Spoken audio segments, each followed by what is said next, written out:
तकलीफ होती है। अभी एक सच्ची घटना मेरे साथ घटित हुई। मैं एक दिन कानपुर गया था भारत स्वाभिमान की सभा के लिए।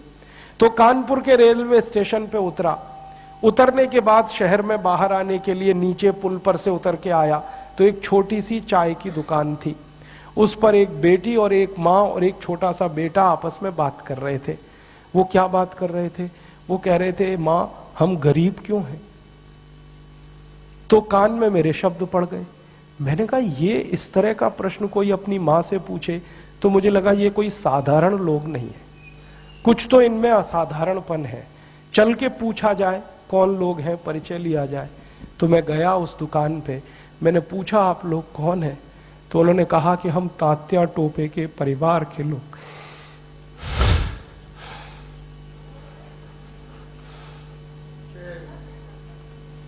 हमारे देश में तात्या टोपे के परिवार के लोगों को चाय बेचनी पड़ी और गद्दारों को सिंहासन मिले, ऐसा ये देश हो गया। जिन लोगों ने तात्या टोपे को मरवाया था वो इस देश में मुख्यमंत्री रह चुके, आपको मालूम है? और एक एक राज्य के नहीं, दो दो राज्य के मुख्यमंत्री रह चुके। तात्या टोपे का गुप्त पता जिन गद्दारों ने अंग्रेजों को बताया था, उस खानदान के कई लोग इस देश में मंत्री रह चुके हैं। झांसी की रानी लक्ष्मीबाई को जिन्होंने मरवाया था वो इस देश में मंत्री रह चुके हैं।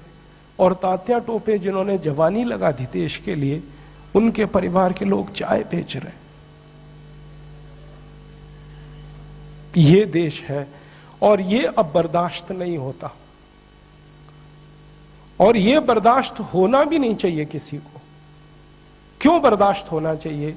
ऐसा देश तो हमने कल्पना कभी की नहीं थी।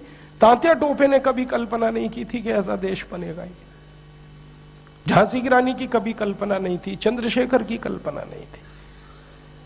चंद्रशेखर जैसे क्रांतिवीर ने इस देश की क्या कल्पना की होगी। एक कहानी सुनाता हूं कि वो घर से भाग गए थे 13 साल की उम्र में।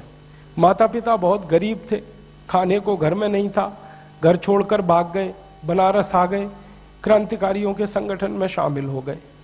और उसी संगठन ने थोड़े दिन के बाद काकोरी कांड किया था और खजाना लूटा था। तो धन आ गया, थोड़ा सा पैसा आ गया। तो चंद्रशेखर को उनकी माँ और पिता का संदेश आया कि जो पैसा तुम्हारे पास आया है इसमें से कुछ हमें भी दे दो, हमारी गरीबी में काम आएगा। तो चंद्रशेखर अपने माता पिता के पास गए थे और एक ही उत्तर दिया था कि मेरी रिवॉल्वर में 2 गोलियां हैं, पैसे तो दे नहीं सकता, ये दोनों गोलियां दे सकता हूं।